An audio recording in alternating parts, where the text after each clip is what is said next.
OK, on tourne aujourd'hui à Saint-Philippe parce que j'avais envie de montrer comment c'est devenu beau. Puis aussi parce que Daniel et Carole sont venus hier soir décorer pour Noël, donc c'est magique. Alors, on tourne notre spécial de Noël aujourd'hui ici, donc j'en profite pour faire le tour parce que vous savez que maintenant, vous pouvez louer la maison. C'est votre gîte, en fait. Donc, vous venez de la France, de n'importe où dans le monde, c'est disponible pour vous et c'est de toute beauté. Donc là, je veux juste vous montrer parce que c'est le poêle qui était, que Michel est venu nous, auquel Michel Caron a redonné vie. Puis ça aussi, la première fois qu'on est venu, on l'avait trouvé dans la cave. Puis là, bien, Daniel et Carole ont vraiment fait une belle décoration avec ça. Alors, voici la cuisine, l'espace. On fait aussi nos formations, nos ateliers beauté ici. Il y en a un jeudi après-demain. On va faire ma très bonne salade ici. Je laisse tout. Moi, j'ai fait la maison comme j'aimerais être reçue si je voyage, donc avec des enfants ou en couple ou entre amis. Mais tout est là, tout est à votre disposition. Il y a même un extracteur à jus. Alors, là, ici, on retrouve la table qu'on avait découverte qui était dans le sous-sol ici.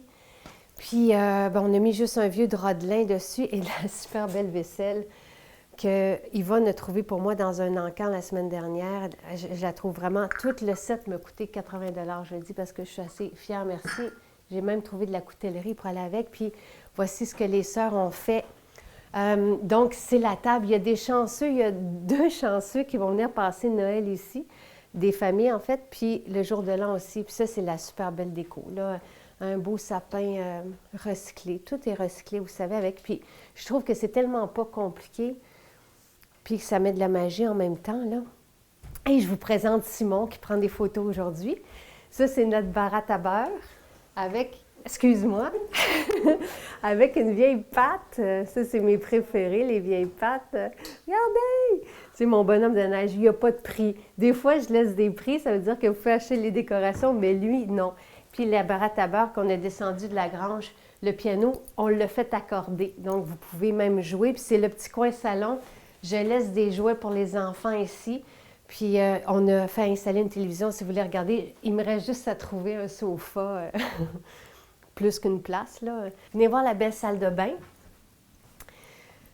C'est une salle de bain comme on l'aime, là. On voit la rivière des 2 fenêtres. J'ai trouvé le miroir la semaine dernière. Tout le reste, j'aime ça laisser des objets d'antan parce que ça fait du bien, parce que, bon, vous avez la laveuse sécheuse, la douche ici. Puis là, on va aller en haut. Alors ici, c'est les 2 chambres. Mais en fait, vous allez voir, ça, c'est le lit aussi qui était dans la grange. Puis ici, c'est la chambre pour les adultes. Mais j'ai mis un lit pour les enfants aussi ici, avec des livres. Puis je vais continuer d'aller chercher d'autres livres parce que, mon Dieu, que c'est chouette avec la petite lumière. Fait que le coin enfant, moi, j'aime bien quand les enfants ne sont pas trop loin de nous. Puis, je vous ai parlé de la peau d'ours. Là, je vous ai écrit l'histoire. Je vais vous la remettre en lien. Et ici, l'été, bien, il y a une terrasse qui est très, très grande, là, ce qui donne sur la rivière. Fait que c'est assez magique. Fait que la plus belle pièce. Et tout le bois, mais ça, c'est un ajout à la maison. Il n'y a même pas de chauffage. Puis, c'est le soleil. Puis là, on a un beau bébé qui ne vient pas avec la maison, qui fait dodo. Mais c'est même pas chauffé, puis c'est tellement ensoleillé. J'ai apporté toutes mes plantes ici, puis c'est l'endroit pour se mettre par terre, pour jouer aux cartes. Regardez, ils ont même fait une table à déjeuner hier, pour les sœurs. Je trouve ça tellement adorable, juste avec de la jute. C'est de toute beauté. Puis un autre set de vaisselle que j'ai trouvé avec ma coutellerie, que j'ai trouvé dans des friperies. Alors voilà, c'est vraiment l'été prochain, mais je vais installer une grande, grande table dehors, mais ici, c'est une pièce. C'est ici, d'ailleurs, qu'on fait nos ateliers beauté, nos formations, tout ça. Puis, on voit le pièce sur pièce, là, d'antan qui a été découvert. Tout le bois qui est à l'intérieur, c'est du bois qui était ici, dans la grange, tout ça. Fait que c'est vraiment une maison, là, où il fait bon s'arrêter. Alors, bien là, je vais aller attendre Dr Brouillard et Natacha, nos premiers invités.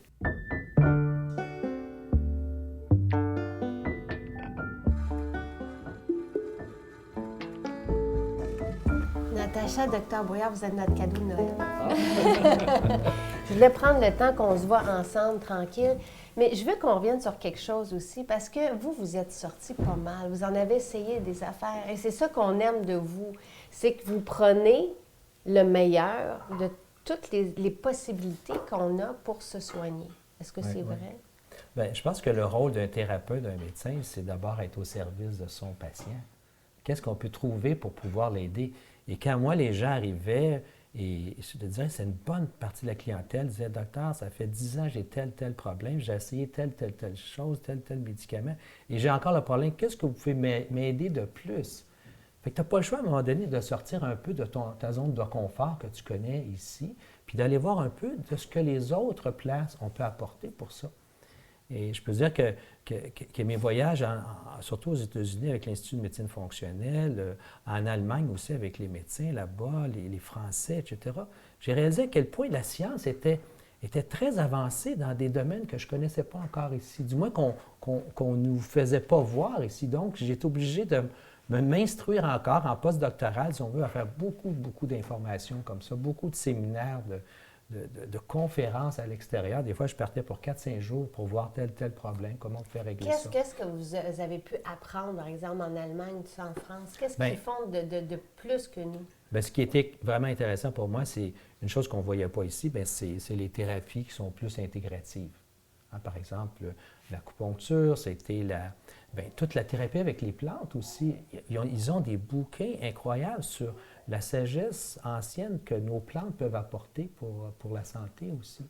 Et c'est vrai, ça. Moi, je reviens toujours parce que je trouve ça fascinant à quel point les plantes peuvent nous aider et à quel point il y a justement de la sagesse puis qu'elles peuvent nous supporter dans nos maladies et comment c'est efficace et puissant.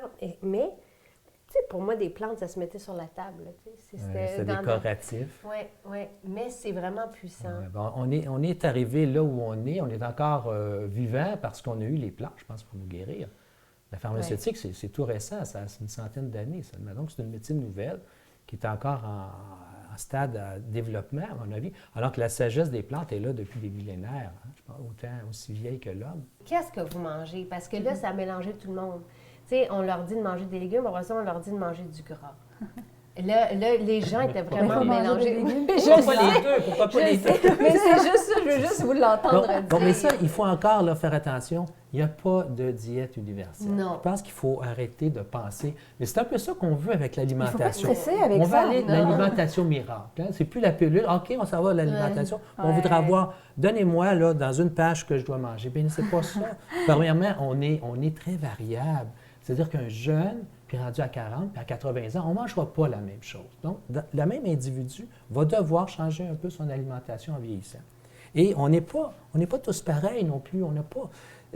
comme toi, tu as un profil qui est très, très végétarien. Tu es bien avec ça. Oui, puis pour d'autres personnes, ils en ont besoin de viande. Mon chum a besoin de viande. C'est correct aussi. De même. C'est pas la bonne viande. C'est ça qu'il faut redéfinir. Donc, c'est pas couper nécessairement des choses, dire ça, c'est pas bon. C'est peut-être la façon dont on va aller chercher cette nourriture-là. La viande, bon, il faut parler de quantité, il faut parler de qualité de viande, etc. Puis je crois aussi que, si on regarde au niveau de la base, que je crois que tout le monde dit ça, c'est toujours la moitié de l'assiette des légumes. Tu sais, c'est comme, on le répète, puis il y a encore pas assez de gens qui mangent assez de légumes. Et pourtant, c'est si bon. Oui. Avez-vous mangé ma salade?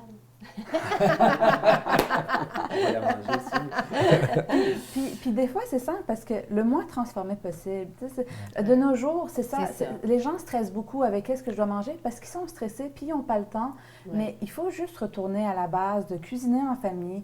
Quand on cuisine, c'est moins transformé, puis de prendre le temps de cuisiner parce que justement... Et oui, d'aller vers les bons gras aussi pour notre santé. Ouais. C'est ça, vous l'avez dit tous les deux, et c'est important. Puis le plus qu'on mange comme des légumes avec du gras, le plus que les légumes goûtent bon. Puis, tu sais, quand on avait fait la cuisine ensemble, tu disais, Jonathan, il aime tellement ça manger du gras. Puis c'est vrai, chez les enfants, ils ont comme tellement un petit système digestif qu'ils doivent manger beaucoup de gras, puis instinctivement, c'est comme c'est les premières choses qui vont aller être attirées. Puis ils ont fait une étude ici au Québec, justement, chez les enfants, et ils leur mettaient de tout devant eux. Des brownies, des légumes, de tout. Puis pendant une semaine, ils disaient, aux enfants, puis ils étaient quand même assez jeunes, 3 ans. Donc, il leur disait, allez choisir ce que vous voulez. Puis là, il y a certains enfants qui mangeaient des biscuits toute la journée, et puis le lendemain, ils mangeaient autre chose. Puis à la fin de la semaine, quand ils ont mesuré tout ce que les enfants avaient choisi, chaque enfant avait réussi à aller chercher tous ses besoins au niveau de ses nutriments. Donc, ça, j'aime ça. Ouais. Ça, j'aime ça. Il va falloir manger un jour à l'écoute selon notre intuition profonde. Ouais. Et c'est ça que j'ai envie de te dire. Quand une mère là, qui est enceinte s'en va dans des aliments qu'elle n'a jamais mangés, c'est parfait. C'est son intuition qui J'ai lui mangé dit, du bison enceinte de mon dernier enfant et l'autre avant aussi. J'ai eu besoin de ça, puis je me pose pas la question. Des œufs aussi à un moment donné. Ouais. Et les suppléments, qu'est-ce qu'on fait avec les suppléments? Il faut avoir, on prend votre liste? Bien, justement, des questions que je crois qui reviennent souvent, c'est par rapport à l'hiver, qu'est-ce qu'on prend? Oui. Puis par rapport aux suppléments, je crois qu'il y a certains points qui doivent être comme... Moi, je parle toujours de 4 points, de comment qu'on fait pour choisir un supplément. Parce que oui, il y a numéro 1, qualité, quelle forme, il y a certaines formes qui sont meilleures que d'autres. Mais un deuxième point qui est important, c'est que avec les produits naturels, Santé Canada va toujours maintenant demande à ce que quand ils écrivent quelque chose, que ça soit prouvé par la science ce que le produit fait. Par contre, Santé Canada n'a pas nécessairement toutes les ressources pour aller vérifier que chaque produit à l'intérieur, c'est ce qu'il y a sur la boîte.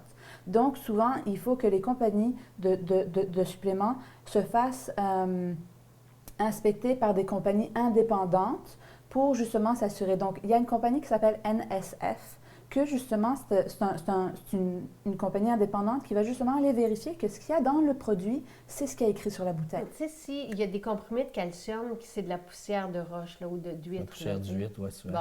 Qui n'est pas assimilable. Exact. OK. Bon, je suis contente, c'est pas moi qui l'ai dit. Donc, c'est ce que ça va être écrit sur la bouteille? Non. Ah! Souvent, ils peuvent dire la provenance, mais ça ne dira pas quelle est sa qualité d'assimilation. Fait que des fois, les gens vont dire « Ouais, bien, je prends tant de milligrammes de calcium, par exemple, ça devrait être suffisant. » Oui, mais ton calcium n'est pratiquement pas absorbé, de l'ordre de 50 %. Donc, tu as toutes des contraintes qui font que, oui, c'est tellement important d'aller chercher une qualité. Par la forme, ils vont écrire calcium citrate. C'est souvent celui-là. Comme par la forme, on peut avoir une idée de c'est lequel. Mais c'est vrai que c'est pas évident pour les gens de se retrouver dans tout ça. Là, si on veut parler de dosage, là, de combien... Une fois qu'on aura trouvé nos bons suppléments, parce que vous allez nous le dire, là, à un moment donné. Oui, ça, le premier, c'est évidemment la vitamine D. On devrait prendre à longueur d'année en passant. OK. Ben oui, pour moi, l'été, c'est pas vrai qu'on prend beaucoup de soleil. C'est pas vrai. On s'habille trop. On est trop souvent à la maison. Fait que les enfants, encore plus. Les enfants sont souvent, il fait trop chaud, on s'en vient dans la maison. Oui, puis on les crème avant qu'ils partent pour l'école. Oui, on les crème, c'est ça. Et donc, on devrait prendre de la vitamine D tout au cours de l'année. Un petit peu moins l'été, parce qu'on va prendre, j'espère, du soleil. Mais l'hiver, il faut monter les doses. Puis l'hiver, c'est quoi des bonnes doses? C'est 3000 par jour. Mais quand vous, les gens là, me disent... attends. Oui, moi, des fois, je me permets d'en prendre plus. Surtout durant le temps des fêtes. Oui, quand vous rencontrez des gens. Oui, parce que là, on sait qu'au point de vue, notre système immunitaire va être confronté. Là, tu sais, on va avoir toutes sortes de microbes qu'on va échanger, en plus des cadeaux. Fait qu'il faut prendre une bonne dose de vitamine D. La vitamine D est beaucoup utilisée pour le souvent, pour la période des fêtes, moi, je vais aller de 3 000, je vais monter à 5 000 par jour pendant le mois qui vient. Il n'y a aucun danger à ça, aucun danger. Et tu sais combien le soleil nous donne de vitamine D dans une exposition solaire? Non. Combien vous pensez? Dans 20 minutes de plage? 20 minutes de plage. 20-30 minutes de plage, là, vous êtes dehors à travailler, jouer dans le jardin, en costume de bain. Dans une... 40 000. Wow, elle est proche. 20 000. Okay. Mais 20 000, tu peux t'imaginer, c'est énorme. Puis on a peur des fois en donner 1000, tu sais. OK. La nature, elle nous dit quoi faire. Parfait. Vraiment, vraiment bon. Donc, vitamine D, oméga 3, les probiotiques. Oméga 3. Donc, dans les oméga 3, il faut faire attention à la qualité parce que on est en train de concentrer les gras des poissons. Le plus que c'est des gros poissons, le plus qu'il y a des risques de mercure. Il va y avoir des métaux aussi. Exactement. Donc, ça, il faut faire très, très attention puis vraiment avoir des compagnies certifiées par NSF. Oui. On parlait justement de la dose. Oui, c'est ça. Les doses d'oméga 3. Oui. Moi, je dirais qu'il faut aller à peu près à 2 grammes par jour de EPA, DHA. Puis ça, c'est pour les personnes qui ont de l'inflammation. Oui, pour l'inflammation. Comme on peut... Une dose d'entretien, Une dose d'entretien, pour les gens ça peut qui être sont en comme, bonne disons, santé. à 600 mg, 1000 mg, donc 1 g. Mais pour vraiment les gens qui ont l'inflammation, il faut monter à 1-3 grammes par jour. C'est ça qu'on voit dans les études. C'est pour ça qu'il y a tellement de controverses par rapport aux oméga-3 dans les études, parce que quand il y a une étude qui dit que ça ne fonctionne pas, ils utilisent 600 mg pour des personnes qui ont beaucoup d'inflammation. Okay. Donc, oui, quand il y a de l'inflammation, il faut aller à 3 grammes. Combien, au Québec, là, c'est quoi le pourcentage de la population qui souffre, qui a de la douleur? C'est 25 de la population qui souffre de douleur. Et c'est quasi 100 de la population qui souffre de la douleur à un moment donné dans sa vie aussi.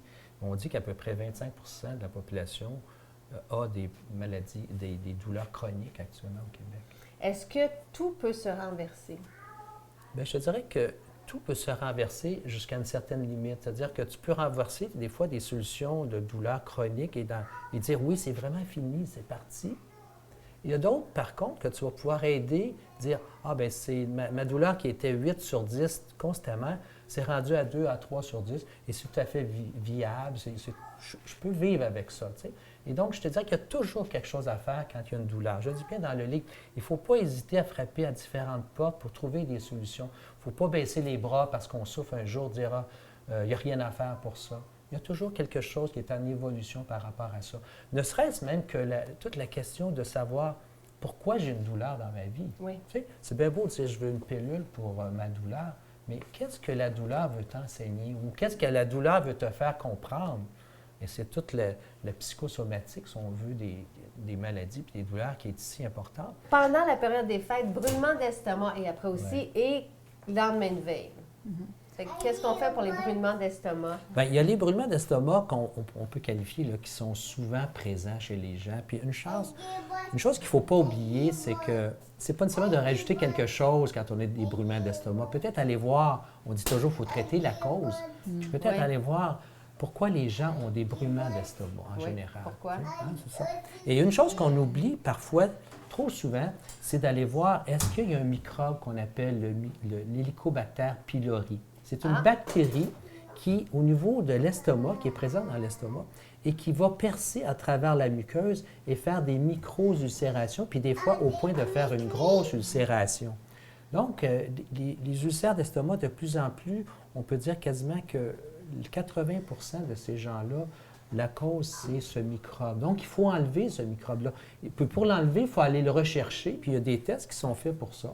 Okay. Des tests, en anglais, on appelle ça des breathe tests, donc un test d'haleine dans lequel on souffle et on peut retrouver la présence de ce microbe-là qui est positif. Donc ça peut être une des premières causes. Sinon, une des causes que je vois très souvent, c'est des déficiences en zinc. Oui. Le zinc est très nécessaire pour la production, la bonne production d'acide pour bien digérer au niveau de l'estomac. On se demande toujours pourquoi on a ces déficiences en zinc, parce que c'est sûr que le zinc est très important pour le système immunitaire.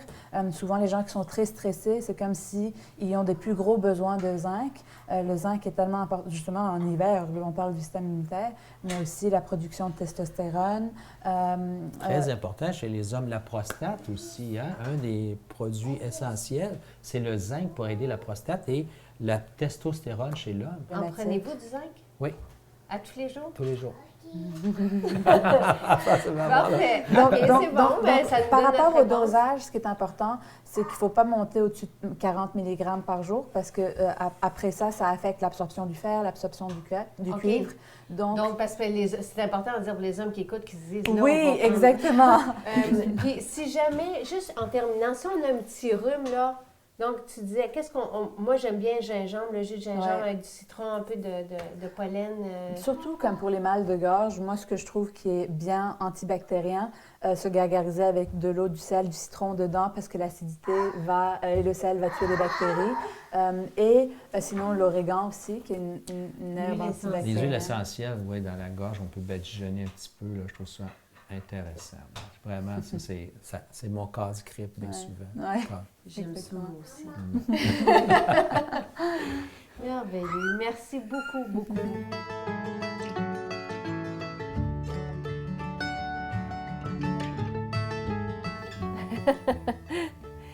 Bon, alors, nous devions avoir 2 chefs pour l'émission, puis ils n'ont pas pu venir. C'est la période des fêtes, ils sont hyper occupés. Ils m'ont averti avant hier. Donc, j'ai eu l'idée de me retourner vers vous et de vous demander sur Facebook c'était quoi vos recettes préférées du temps des fêtes et vos recettes à succès. Encore celle-là, végétalienne sans gluten, et on a eu plein de super belles recettes, de propositions. On va en avoir tout au long de la journée. On vous donne les recettes, évidemment. Et là, ici, c'est Caroline, tu me rappelles leur nom, Marie-Ève et... Benoît. Marie-Ève et Benoît, qui sont venus pendant qu'on faisait l'entrevue. Je n'ai pas pu vous rencontrer, je suis désolée. Donc, Marie-Ève a proposé les talents de son chum Benoît, qui est cuisinier. Donc, il a fait le repas de ce midi, un taboulé de quinoa avec un super houmous et des falafels. Donc, ils sont tous végétaliens et sans gluten et ça va être délicieux. Donc, c'est notre repas de ce midi. C'est le début du buffet de Noël, là. Donc, je vous remercie. Puis nous, on va manger ça avec Dr. Brouillard puis Natacha.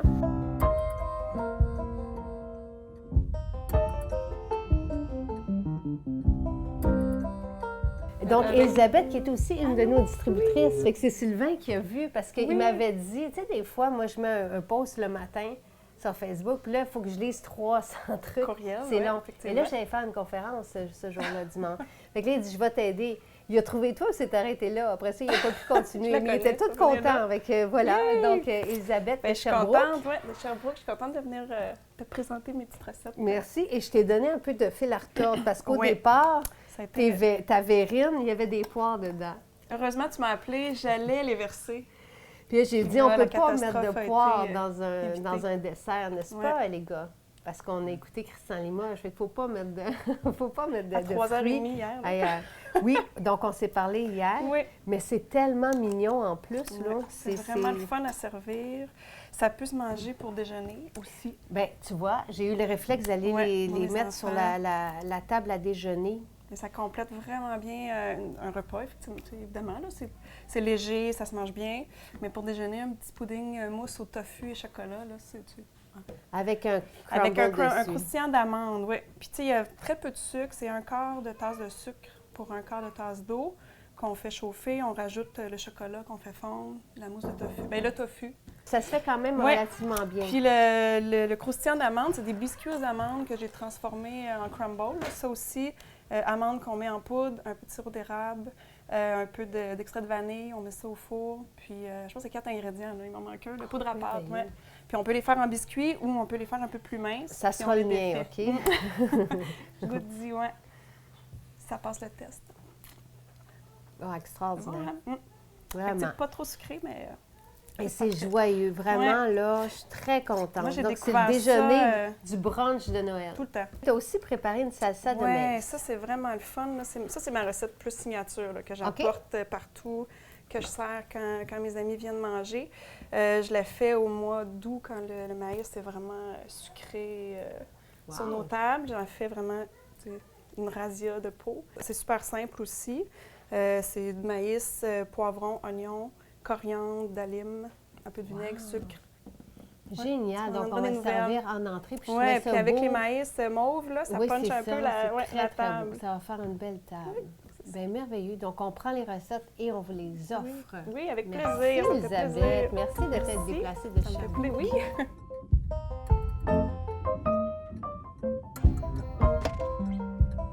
Geneviève. Oui. Donc, moi, quand j'ai vu, je dois te dire que j'ai eu un coup de cœur pour ta recette. Je me suis arrêtée brownies et patates douces. Patates douces. Dans ce cas-ci, moi, ce que j'ai fait, c'est j'ai utilisé des bananes et de la citrouille. Donc, c'est 2 tasses. C'est vraiment pas, c'est pas beaucoup, mais on peut utiliser patates douces aussi. Dans le fond, c'est purée de patates douces ou purée de citrouille ou purée de banane. Donc, moi, j'ai fait un mélange banane et citrouille. Puis, par la suite, on ajoute beurre d'amande. Et puis, cacao. Donc ça fait le brownies. Et par la suite, quand on veut faire l'espèce de crémage sur le dessus, c'est chocolat noir. Moi, j'utilise 80 % cacao parce que j'aime le chocolat très noir. OK. Puis avec du lait de coco. Mais c'est tellement beau. Les trucs d'or, tu trouves ça où? Dans le fond, dans n'importe quel magasin de... c'est bon. C'est bon, hein? Ça goûte un peu la banane, mais c'est...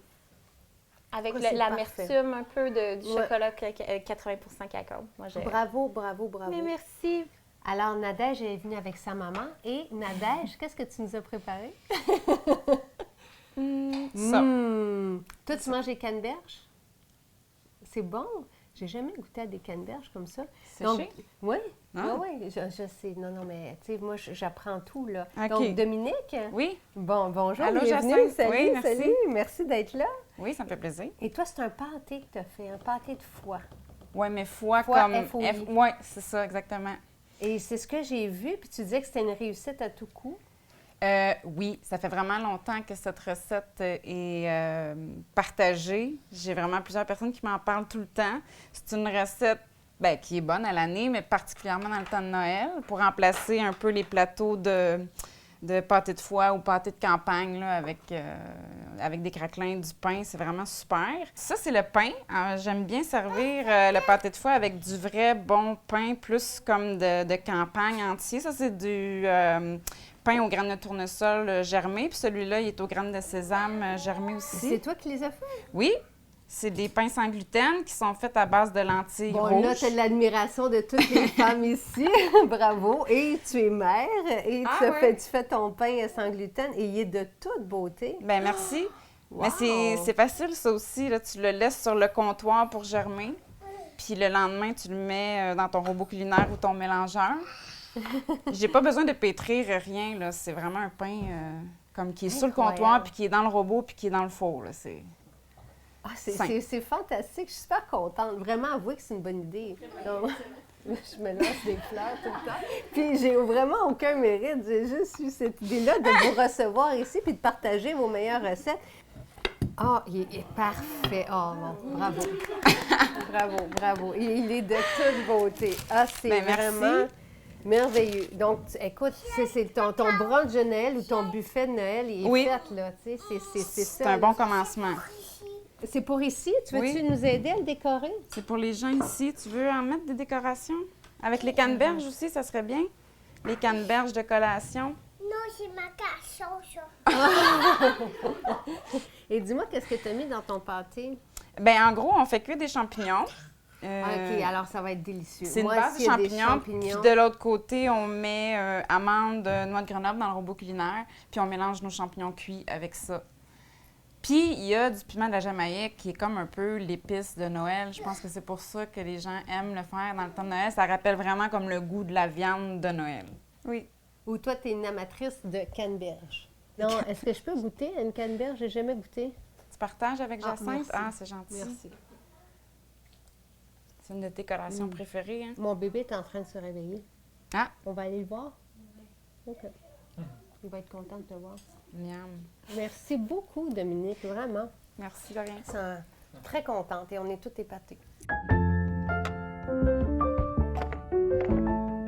On est dans un coin que j'aime beaucoup, donc des diffuseurs d'huile essentielle. Oui. Et qui sont très beaux. Moi, j'ai celui-là. J'ai envie d'avoir celui-là maintenant, en verre de Murano. Il est simple. Hein? Oui. En fait, ce qui est à noter, quand quelqu'un veut s'acheter un diffuseur, il va avoir certains critères peut-être qu'il va choisir. Il y a des diffuseurs qui vont vraiment être performants au niveau thérapeutique, qu'on va aller chercher en aromathérapie. Ceux-là, on les appelle atomisateurs. Donc, c'est ce modèle-là. Ils sont en verre. Et puis, en fait, la grosse différence avec les autres, c'est qu'on met une huile essentielle pure à l'intérieur. Donc, elle n'est pas diluée avec rien. Et puis, ça va diffuser des particules de l'huile essentielle, mais vraiment de façon minuscule. Donc, la projection dans l'air va être beaucoup plus efficace, puis ça peut couvrir un territoire beaucoup plus, un champ beaucoup plus large. Donc, thérapeutique, on va vraiment plus aller vers ce type de modèle-là. Il va être un petit peu plus bruyant, mais vraiment efficace là, pour l'aspect thérapeutique. OK. Sinon, il y a les modèles qu'on va diluer l'huile dans l'eau. Donc, on le voit, on peut mettre de l'eau à l'intérieur, on va mettre un petit peu d'huile et là, la diffusion va se faire en gouttelettes avec l'huile essentielle. Va couvrir un petit peu moins large, mais encore là, l'aspect thérapeutique va être touché aussi, mais sinon, ça peut humidifier en une plus. pièce. Donc, dans génial. une chambre à coucher, c'est bien. Oui. Puis à côté de l'ordinateur, c'est bien. aussi, Au bureau. absolument. Moi, j'aime beaucoup le mélange d'orange douce avec du cèdre d'Himalaya. C'est ce que je mets dans la chambre à coucher. Mais nos parfums d'ambiance, on peut les mettre, nos formules, la formule purifiante, si on peut mettre ça, si on veut que ça sente propre et frais, on peut les mettre directement dedans. Mais il y a déjà des mélanges toutes faits qu'on va choisir. Là, on peut les sentir. Il y a souvent les testeurs qui sont disponibles. On choisit celui qui nous plaît. Moi, j'aime Absolument. beaucoup eucalyptus, lavande dans la chambre, pour avoir un sommeil encore plus réparateur. Là, j'aime La camomille. Oui, il y a tellement d'options, là, mais ça, c'est ça. Ça dépend des goûts de chacun. Céline, merci de revenir. On a tellement de questions non répondues encore. À chaque fois, je demande aux gens, avez-vous encore des questions? Puis je suis toujours étonnée, et c'est vrai que c'est intéressant ce qu'on pose comme question. C'est sûr que tu m'as montré la liste de questions. Les gens doivent comprendre qu'on ne peut pas aller dans les détails parce qu'il y a des questions que ça demande vraiment de consulter des spécialistes ou des gens compétents, pas dans le sens que je ne suis pas compétente, mais des gens qui prennent le temps de se consacrer à une dimension particulière. Mais par rapport aux questions, je vais quand même donner des généralités pour ouvrir des pistes, pour comprendre quand est-ce qu'on doit aussi consulter puis se référer à quelqu'un. Je veux juste te partager quelque chose. J'étais en conférence dimanche et tu as, à un moment donné, parlé des colorants. Et là, je deviens tellement émue parce que tu as parlé de l'impact. Moi-même, je ne comprenais pas que des colorants dans l'alimentation pouvaient avoir un impact aussi grand chez un enfant. Et il y a une femme qui est venue me voir, elle était avec son bébé dans la conférence. Elle est venue me voir pour sa fille qui est en 2e année, puis elle dit qu'elle n'était pas capable de lire, elle avait des retards. Elle dit « J'ai arrêté les colorants grâce à Céline que j'ai vue dans ton émission. » Tu sais, elle n'a pas les moyens ou maintenant elle ne peut pas consulter. Elle a arrêté, puis elle dit « Elle s'est mise à lire. » Ce qu'il faut comprendre, on en a déjà parlé dans Oui. une émission, Jacinthe, c'est le terrain. Wow. Tu comprends? Oui. C'est le terrain. Alors, nous, comme parents, le jour où on comprend que notre maison, ici, vous avez rénové, mais vous avez choisi des bons matériaux pour rénover, pour que tout se tienne debout puis ce soit bien. Donc, au niveau de notre corps, et un enfant, il est en construction, il est en croissance. Nous, on est en réparation, on n'est plus en construction. Eux sont en construction. Quels matériaux on leur donne pour se construire? Tu sais, je pense que tous les enfants, tous les êtres ici, là, tu sais, on a des métaux, on est avec peut-être pas avec des métaux, mais on est avec des composantes chimiques, là, tu sais, parce que c'est même dans le cordon ombilical. Oui, tout à fait, des produits chimiques. Des produits chimiques. Oui. Donc, les métaux, on ne peut pas savoir si on a des métaux si on ne passe pas de test? OK. On va préciser les mots. Dans ce Allons-y. sens que métaux, souvent, on pense à métaux lourds. Les métaux lourds, sur notre tableau périodique, c'est une classe à part où ils ont un poids moléculaire lourd. Mais il y a des métaux comme l'aluminium, qui n'est pas classé, en fait, dans les métaux lourds, mais qui est un métal toxique quand même. Donc, on va parler, nous, de produits toxiques ou de minéraux toxiques. C'est sûr que je sais que tu avais eu une question par rapport à ça. Oui. Comment on fait? L'idéal, nous, comme parents, c'est de faire de la prévention et c'est d'en donner le moins possible à nos enfants. Je te donne un exemple. Les fameux amalgames pour enfants, OK? Donc, pas pour enfants, mais les amalgames chez le dentiste. Alors, ce qui est payé par la Régie au Québec, c'est les amalgames gris. Mais dans les amalgames gris, il y a 50 de mercure encore aujourd'hui. Mais si je suis au courant de ça, à ce moment-là, je vais attendre, parce que souvent, les caries chez les enfants sont très, très petites. Puis si la dent est pour tomber dans 1 an, c'est pas ça qui est un problème. Je dis pas qu'il faut pas réparer les dents, il faut s'entendre. Si ça fait On parle mal, de c'est micro-caries, là, Oui, vraiment absolument. de micro-caries. Oui, oui. Mais là, nous, ce qui nous intéresse, c'est chez les enfants. Donc, chez les enfants, premièrement, on tente, si on les nourrit bien, Oui. si les enfants ne mangent pas des bonbons entre les repas, si les enfants sont bien minéralisés, ils vont faire moins de caries aussi. Donc, c'est tout ça, on repart à la base. Là. Donc, là, on a parlé du mercure, mais il y a le plomb qu'on retrouve beaucoup actuellement. Dans la peinture? Le plomb, on le retrouve dans les peintures, des vieilles maisons, OK?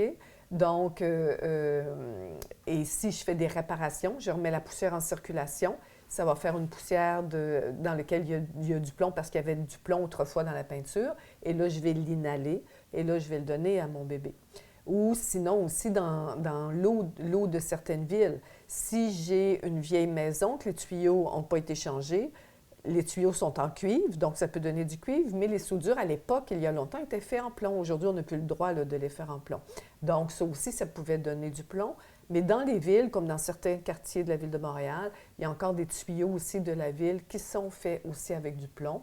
Et le plomb, ça ne disparaît pas dans l'environnement facilement. Alors, nous, autrefois, on avait de l'essence avec du plomb dedans. Donc, dans les poussières, sur le sol, il y a quand même une quantité de plomb aussi qui est là, ce qui nous fait dire que quand on a des jeunes enfants qui marchent à quatre pattes, qui rampent sur le plancher, il faudrait passer la balayeuse au moins une fois par semaine, surtout si je vis dans la ville.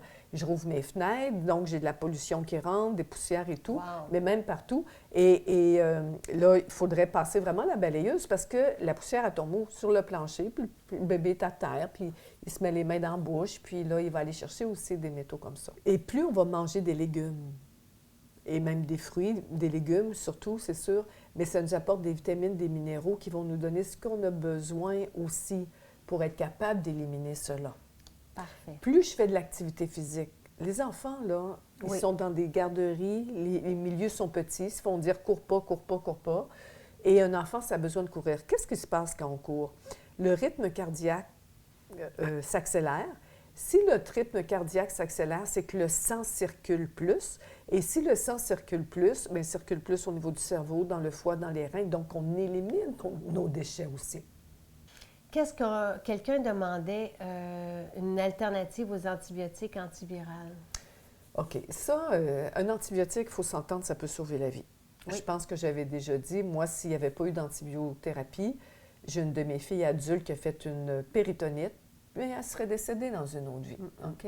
Donc, alors, les antibiotiques, elle n'avait jamais pris de sa vie. Puis, comme adulte, bien, ça lui a sauvé la vie. Donc, il faut garder ce jugement-là. Est-ce que ça veut dire qu'on doit en prendre pour des tout et des rien? Non. C'est sûr que l'antibiotique, c'est toujours par rapport à des bactéries, donc par rapport à des infections bactériennes. Je pense qu'à ce niveau-là, tous les produits à base d'huile essentielle, c'est vraiment le futur des antibiotiques, parce que les antibiotiques, on n'est pas capable d'en créer des nouvelles sortes vraiment. Et par contre, aux maladies virales, oui, on peut penser encore aux huiles essentielles, mais il y a un élément qu'on pense peut-être pas assez souvent, c'est les feuilles d'olivier. Ah! La feuille d'olivier est vraiment un antiviral très puissant. C'est un produit très, très intéressant. Ça se prend sous quelle forme? En capsule. Et une bonne trousse à avoir sous la main pour l'hiver. Moi, j'aurais de l'ail et de l'oignon en partant. Ça prend de l'oignon au cas où des otites. Oui, parfait. Tu as une bonne mémoire. Moi, je te dirais la meilleure trousse pour l'hiver, c'est encore de la prévention. Ça veut dire diminuer le sucre ajouté au maximum parce que le sucre réduit la capacité de phagocytose de notre système immunitaire, de nos globules blancs. OK? Le sucre directement diminue notre capacité à tuer les bactéries et les virus dans notre corps. Premier élément. Deuxième élément, l'hiver, tu me parles qu'est-ce qu'il faut fortifier le système immunitaire, mais moins je vais prendre de lait, moins je vais avoir de mucus, moins je vais avoir de piscine à microbes aussi. Parce que l'enfant qui a toujours plein de mucus, parce qu'il prend trop de produits laitiers, bien à ce moment-là, il y a une piscine à microbes, dans le sens qu'il va y avoir des sécrétions déjà derrière son tympan, peut-être des otites séreuses. Il y a une bactérie qui passe ou un virus, mais là, il va s'infecter. Tu comprends? Et les produits laitiers, ça comporte les fromages aussi. Oui, yogourt, fromage, crème glacée, oui. Et c'est pas parce qu'on prend sans lactose que c'est pas un produit laitier. Tout à fait. C'est pas le lactose qui est le problème, c'est la protéine. Puis après ça, ça va être d'avoir nos sources de vitamine C peut-être aussi. Donc, de regarder les fruits comme le kiwi, si on est capable d'en manger. L'argousier. Ou l'argousier aussi, c'est ça. Donc, d'aller chercher une vitamine C naturelle qui va nous aider aussi pendant l'hiver. Puis, c'est sûr que des produits comme l'échinacée, ça reste un bon produit. Moi, j'aurais le goût de dire, cessons de ne pas s'occuper de nos rhumes ou des rhumes de nos enfants.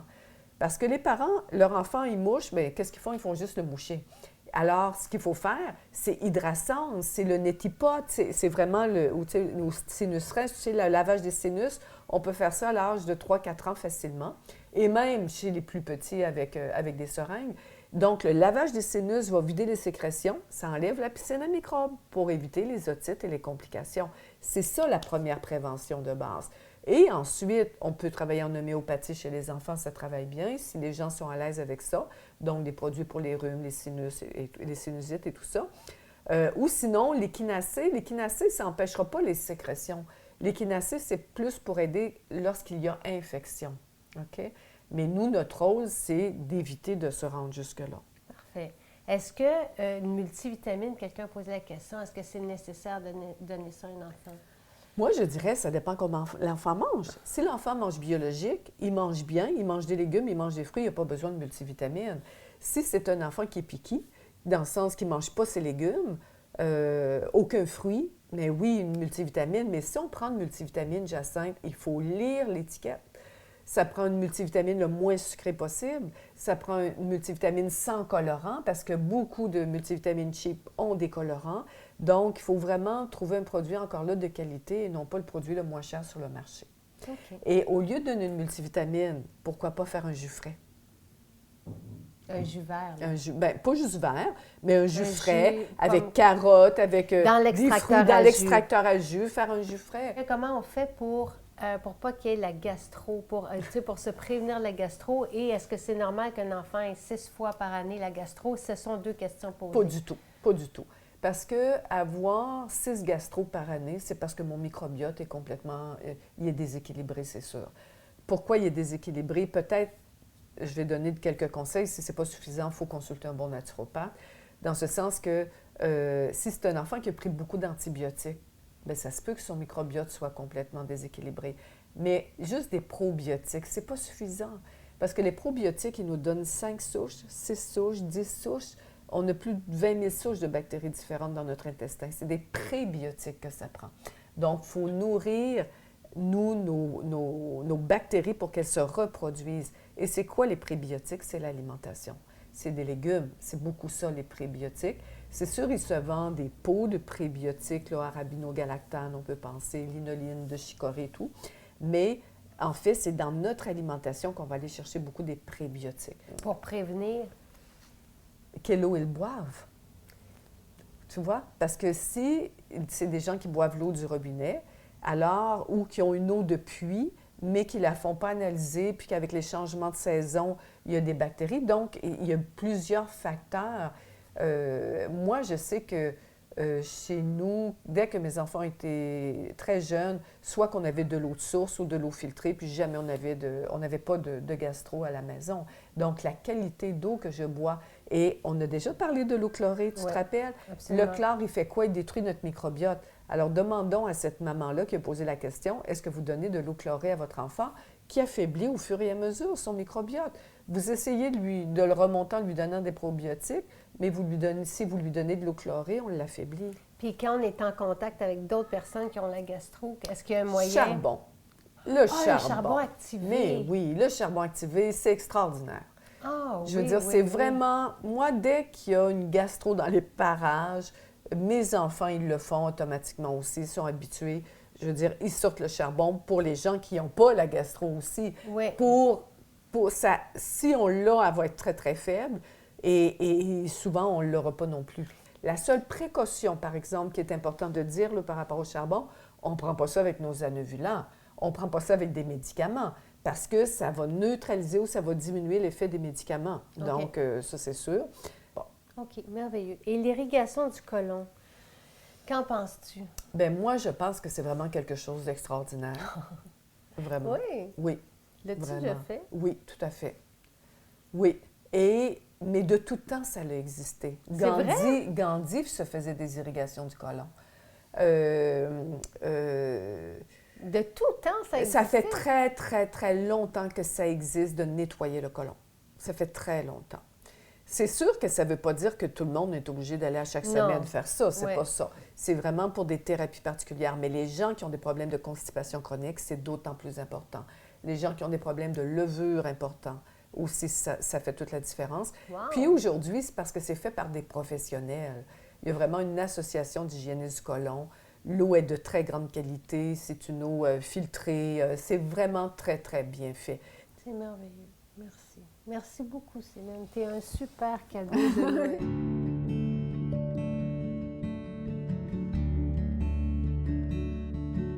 Alors, Marie, oui. Toi, j'ai aimé quand j'ai vu ton post parce que tu parlais du pico de gallo.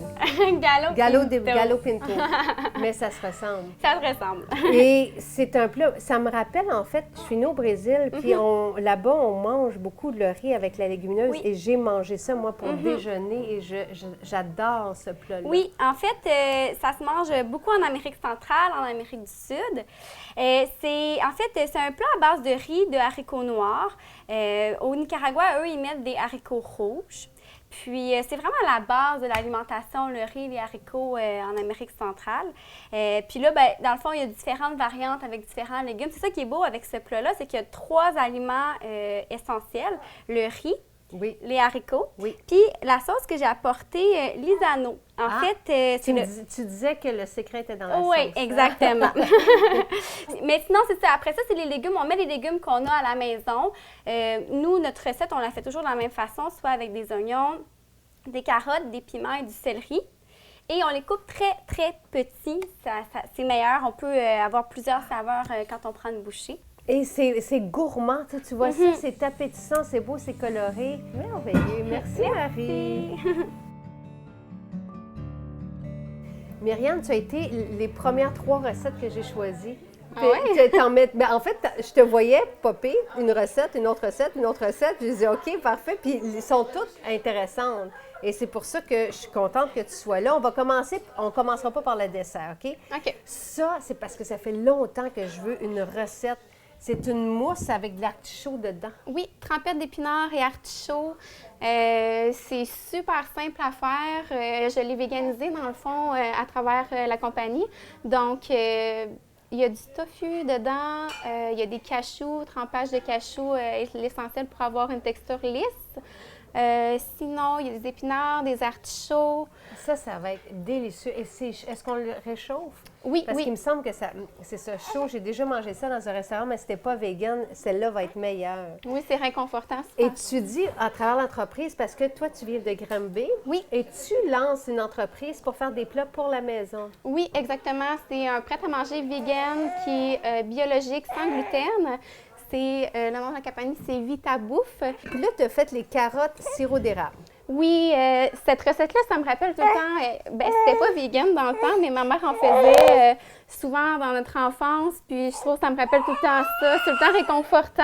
Oui, et c'est pour ça. Écoute, là, on ne s'est pas parlé avant. Là. Moi, je me souviens d'avoir choisi ces recettes-là parce que moi aussi, ça m'interpelle. Et tes barres de pacane, chocolat pacane, c'est des barres desserts, mais qu'on peut... en tout cas, c'est dessert. C'est plus que collation, là. Oui, bien, c'est sûr, c'est des barres gourmandes. Ça reste quand même assez santé parce que c'est des noix qu'il y a là-dedans, c'est du chocolat, c'est des dattes. Donc, je veux dire, pour moi, ça reste tout le temps quelque chose de santé, mais gourmand à la fois. Donc... C'est merveilleux. Je suis tellement contente. Merci pour tes 3 recettes. Merci d'avoir préparé tes 3 recettes en étant maman. Puis merci d'être descendue de Granby avec ton bébé. Manon, tu es partie de Québec et tu es descendue avec ta chef. Toi, tu as un restaurant de sushi là-bas. Et là, tu as dit, je vais participer parce qu'on va faire une filiale. Filiale? Oui, pas une filiale. Une filiale, c'est dans un classeur. Donc, une filiale végane. Oui. Et je trouve ça fantastique. Donc, qu'est-ce que tu nous as apporté? On vous a préparé 2 makis différents. Donc, les makis, c'est les sushis qui sont ronds. C'est ceux qui sont traditionnels que tout le monde aime manger. On a fait un maki au pistache concassé avec du tofu mariné à la sauce tamari, avec des épinards, des asperges, avocats, carottes, puis avec une véganaise épicée. Que voici. Maison. Mais... gens de Québec, soyez ravis puisque vous pouvez y aller maintenant. Oui. Puis on peut aller chercher des plateaux pour la maison aussi? Oui, absolument. Dans le fond, on a 5 succursales à Québec. Fait qu'on en a dans plusieurs quartiers de Québec. Fait qu'on est quand même à proximité de beaucoup de gens. Niki Sushi. Niki Sushi, oui. Et ce beau plateau? Ici, on a un maki au tartare de patates douces, mariné à l'érable et aux feuilles de basilic, avec du fromage de Nancy Grenier. Puis dans le fromage, on a rajouté de la pâte miso parce que c'est vraiment bon, le miso. Oh, quelle bonne idée! Alors, on a Anne-Sophie, elle a mélangé ça avec de la pâte miso pour donner un petit goût sucré-salé parce que dans le fond, il y a de l'érable avec les patates douces puis un peu de salé pour rehausser avec la miso. Merci. Et ça goûte savoureux déjà, je salive. Donc, bravo Anne-Sophie et merci d'offrir ça et réjouissons-nous. Je voulais juste vous montrer. Je vous ai même acheté des usagers, toujours un usager, mais des jeux de société parce que là, mon bébé, j'ai terminé. Parce que le gîte ici sert à se détendre, sert à jouer en famille. Puis je vais continuer. À chaque fois que je vais vous en trouver du Scrabble, quelques arpents-de-pierre, je vais vous les apporter ici pour que vous ayez tout pour passer du bon temps entre amis ou en famille. Oh, mon bel amour! Oh, t'as mangé la compote? Puis la première invitée ici au gîte était Nancy. Puis Nancy... Moi, je n'avais pas pensé de faire un cahier. Elle le fait pour moi. C'est elle qui a fait ça. Elle le livre des invités pour que vous écriviez un petit mot dedans. Je la trouve extraordinaire. Elle a même écrit, elle, sa lettre suite à son passage ici. Fait que merci, Nancy. Puis voici pour compléter le tour guidé du gîte. Hey, c'est-tu magique? Bon, mais là, vous connaissez Céline, Céline, Véronique, vous connaissez. Véronique, élève de Luc, ancienne élève de Luc. Luc et Céline, vous êtes déjà rencontrés. Oui. Et je voulais que tu sois là, Luc, parce qu'on parle de plantes, mais aussi parce que Dr Brouillard et Céline, tantôt, quand on parle de trousses pour l'hiver ou d'alternatives aux antibiotiques ou antivirales, les deux, vous avez parlé d'huile essentielle. Et là, tu disais, Céline, mais ça prendrait quelqu'un qui connaît ça. Oui. Est-ce que tu connais ça? Connais-tu quelqu'un qui connaît ça? Oui, je connais ça. De plus en plus. Ouais. Est-ce que tu peux en parler un peu? Oui, les huiles essentielles. En fait, moi, la première chose qui me vient à l'esprit, c'est que dès les premiers symptômes, souvent, ça se manifeste au niveau de la gorge. Oui. Maux de gorge. Donc, l'origan est pas mal intéressant. Il n'y a pas juste l'origan. Il y a toutes les... Il y a le thym aussi qui est intéressant, qui peut être utilisé en plante ou tout ça, mais l'origan est dilué parce que non dilué, ça fait mal, ça irrite la gorge ou l'esophage ou le duodénum. Donc, il faut diluer le produit. Pour un adulte? Pour un adulte, oui, bonne question. Et donc, pourquoi un adulte, au niveau biologique, c'est à partir de 14 ans à peu près, qu'une personne peut prendre l'origan. Pourquoi? C'est parce que le foie a atteint sa maturité. Donc, en dessous de 14 ans, il faut y aller avec des huiles. Avec d'autres huiles. Avec d'autres huiles. Ça peut être le tea tree, entre autres, là, pour n'en mentionner qu'une, comme ça, là, facilement. Moi, j'aime les capsules d'ail, j'aime le zinc, j'aime des gros... Tu le sais mieux que moi. Le zinc, Dr. Will en a parlé. Des très gros bon dosages pour la de vitamine prostate et C. la testostérone. La vitamine D aussi. Hein? Quoi ça? Le zinc, oui. Le sureau, le gingembre. D'autres parlent de la vitamine D. Le gingembre, c'est vraiment le fun aussi. Tu sais, le citron. Le citron, oui. On peut faire quelque chose en cuisine aussi. Donc, un petit bouillon chaud, gingembre. Moi, ce que j'aime, c'est de l'eau chaude, citron, miel, gingembre, cannelle. Thym. Oh, tu vois, il me manquait le temps. Mais c'est super bon, puis c'est moins agressant parce que je ne sais pas si toi, tu vois ça, Véronique, mais moi, les gens qui prennent l'orégano, il y en a beaucoup qui prennent 5 gouttes plusieurs fois par jour. Et je suis contente, Luc, que tu sois là, finalement, parce que tu ne voulais pas être près de nous. Mais parce que c'est une bonne mise en garde, les gens en prennent trop. Tu casses la première journée. Puis et moi, je veux te remercier parce que les femmes aiment t'écouter. Ils demandent toujours plus de Luc. Ils aiment ça. Et tu te fais de plus en plus discret, mais on aime ça. Mais je sais pourquoi, on te tient occupé. Et en te souhaitant l'amour pour 2018. Merci. Et j'espère qu'on va avoir de l'aide. Donc, passe la Puis Mélisse. ça doit passer par Jocelyne. La Mélisse. Appelez Jocelyne. Jocelyne fait le check-up, voir si ça passe ou pas, puis après ça. Oui, alors, il y a à peu près 2 mois, on a fait ceci que je n'ai pas ouvert depuis. Je l'ai ouvert pour mettre de l'alcool dedans. Oui. Parce qu'on voulait combler ce qu'on appelait la part des anges. Après 3 jours, il y a une partie d'alcool qui s'évapore par magie. Fait que là, après 3 jours, il a fallu l'ouvrir puis remettre de l'alcool. La mélisse, c'est tout ce qui restait dans le jardin. Qu'est-ce que vous avez fait? Dites-nous, là. C'est quoi vous avez fait? C'est une teinture traditionnelle de mélisse avec 40 d'alcool. Parfait. Fait que là, ce qu'on va faire, c'est qu'on va la décanter. On va demander à Luc de l'ouvrir. Un homme, c'est toujours pratique dans la vie. Oui. Puis on va y aller avec du coton fromage. Fait que là, ce qu'on doit faire, c'est verser ça sur le coton, ça. La teinture. Mais c'est pas bien grave. Vas-y, flip. Ouais. Finalement, on va prendre la cuillère. Puis là, on va... Voilà. Et tu vas nous donner un truc. Moi, je prends pas d'alcool, donc je veux pas goûter l'alcool. Je veux pas qu'il y ait d'alcool quand à je ce la prends. moment-là, quand tu la prends, parce qu'il y a d'autres façons. Là, on a utilisé de l'alcool parce que c'est ce qu'on avait à la maison, mais on peut utiliser de la glycérine. On peut utiliser autre chose, là, du vinaigre de cidre de pomme aussi pour faire ça. Fait qu'on peut le remettre dedans. Puis là, ben non, pas ça. J'attendais une réaction de ta part. Pas le coton, Luc. Luc est prêt pour Noël. C'est la fête derrière. On a toute notre équipe qui est arrivée. Voilà. C'est beau. On voit qu'on n'en perd pas bien, bien. Ben non, ben non. Ouais. Je vais juste la ressentir. Ça sent très bon. Wow, ça sent... Wow, t'as-tu senti? Mais non, Mais là, c'est pas... Il va falloir qu'on y goûte, tu sais. Ah, Moi qui ben, prends ben, pas d'alcool ben. non Il plus. me semble mais- que ça ferait Ça sent- un petit verre. La plante ne sent pas ce que l'huile essentielle sent, parce que j'en ai de l'huile essentielle de mélisse. Comment on va consommer la teinture? Ben, en fait, tu peux cuisiner avec. Tu peux la mettre dans tes vinaigrettes. Tu peux y aller comme ça à la pipette, là. C'est une aide digestive, hein. Comme on parlait, ça aide à faire le lien entre le système nerveux et la digestion.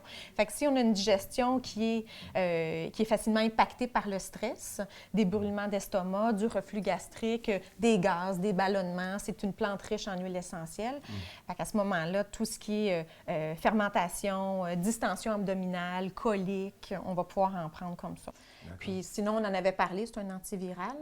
Puis ça, c'est à cause de quelle huile essentielle là-dedans? Quelle huile essentielle? Oui, Quelle dedans. molécule? Quelle molécule, Professeur, ouais. c'est votre élève qui vous C'est challenge. c'est les citrales, c'est les aldéhydes. Mais encore?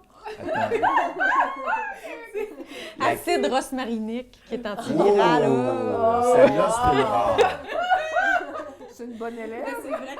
Donc, Oui, c'est- les bases de ok, citronné, c'est tu as un bien acide. raison. Ok, ouais. Ouais. Déjà, c'est pas un courant d'huile essentielle, la mélisse. Non, c'est ça. Étonnamment, c'est ce qu'on Mais est-ce expliquait. qu'elle Hein? passe en distillation de l'acide rosmarinique? Je suis pas sûre. Oui, elle Oui? passe. Mais, tu sais, comme tu disais, autant Parce- que la plante, elle sent super bonne fraîche, à distiller, elle sent pas super bonne. Ben, ça là, sent puis elle est dure, citronné, c'est, elle est dure à Alors que là, l'extraire. ça sent bon. Là, ça sent C'est super comme si bon. on avait gardé la fraîcheur On a le goût de la du prendre. bouquet. Donc là, si on veut en faire, là, si on ne peut plus aller dans notre jardin, puis on veut Ouais. préparer des teintures ou quelque chose à base de plantes, Oui. tu es allé chercher de l'ortie Oui. que tu as moulu Oui, que Céline a moulu. dans le petit moulin moulin qu'on a à la maison, c'est Dans le ça. moulin à café, oui. Parce qu'en fait, là, ce qu'on va faire, ça, ce qu'on avait fait en octobre, c'est une teinture à partir de plantes fraîches. Puis comme j'expliquais, là, c'est un petit peu plus dur de doser le degré d'alcool parce qu'il y a toujours de l'eau dans une plante. Fait que même si on a mis un 40 d'alcool, c'est difficile de savoir si on est rendu avec du 25, du 30, du 22 Fait que quand on a besoin d'avoir un dosage spécifique d'alcool, on part toujours avec la plante séchée. Donc, il n'y a pas de dilution possible. Et je suis contente que tu aies choisi l'ortie parce que tu en as parlé dans le premier Oui. bookzine de l'ortie Hein? et ça fait sensation. Tous les Oui. gens voulaient de l'ortie Oui. puis ils se demandaient où Moi, est-ce qu'on va chercher de Moi, tu l'ortie. m'as donné le goût Ah de prendre ouais, hein? l'ortie. Ah, Oui. bravo. Oui, oui, Mais- oui, oui, oui. Puis l'avantage de l'ortie, là, on va le faire on va faire une percolation, mais l'ortie, c'est quelque chose qui se cuisine. Hein. En Europe, on fait des soupes à l'ortie, des omelettes à l'ortie.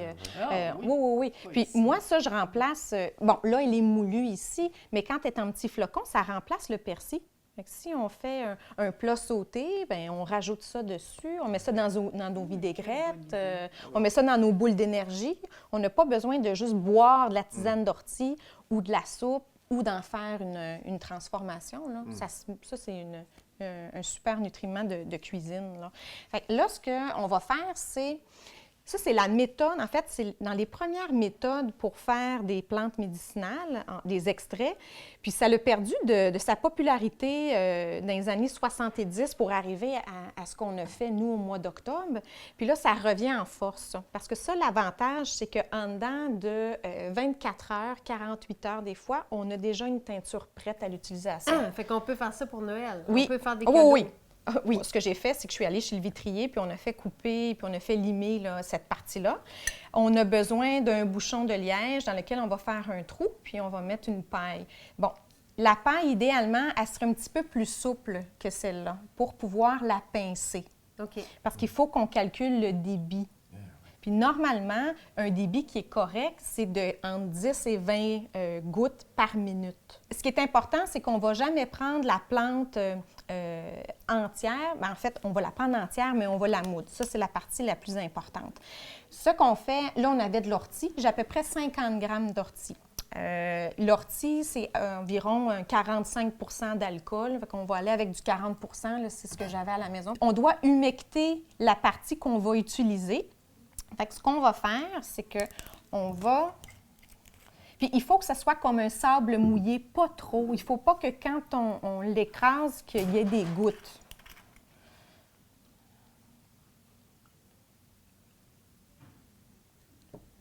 Puis là, l'étape qu'on fait, normalement, là, on fait comme toutes les étapes aujourd'hui, mais quand c'est en sable, on le laisse comme ça reposer 24 heures. Une fois moulu? Oui, une fois moulu. Avant de mettre l'alcool? Comme ça. Non, comme ça. OK, imbibé d'alcool. 24 heures? 24 heures. 24 heures, Oui. OK. Avec est-ce qu'on le ferme avec un sarrant par-dessus? Oui. OK. On le mettrait dans un pot maçon. Ou un pot, OK. OK. Fait qu'on voit que c'est comme un sable. OK. À quoi sert cette étape-là, Véronique?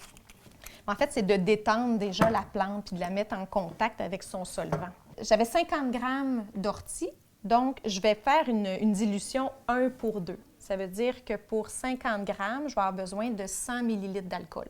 Donc, 24 heures plus tard. Oui, là, 24 heures plus tard, on est habillé pareil. Là, on va prendre un filtre à café.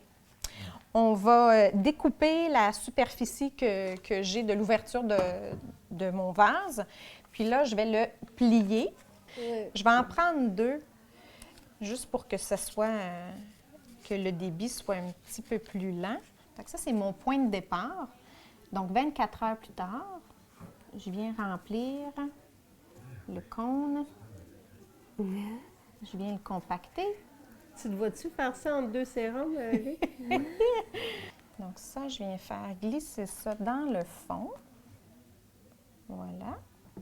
Puis là, je viens remplir. Il faut que Simon prenne une photo.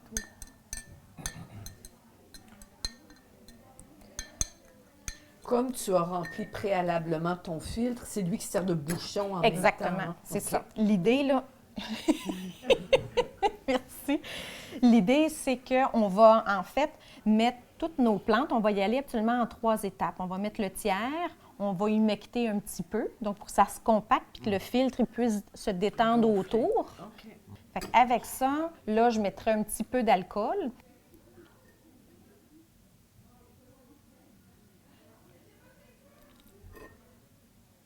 Ah, pas plus que ça. Quelques gouttes. Ouais. C'est juste pour taper comme ça. Fait que là, je vais rajouter finalement en étapes. Puis là, c'est le tiers, le 2 tiers, je remets de l'alcool. Après ça, une fois que c'est plein.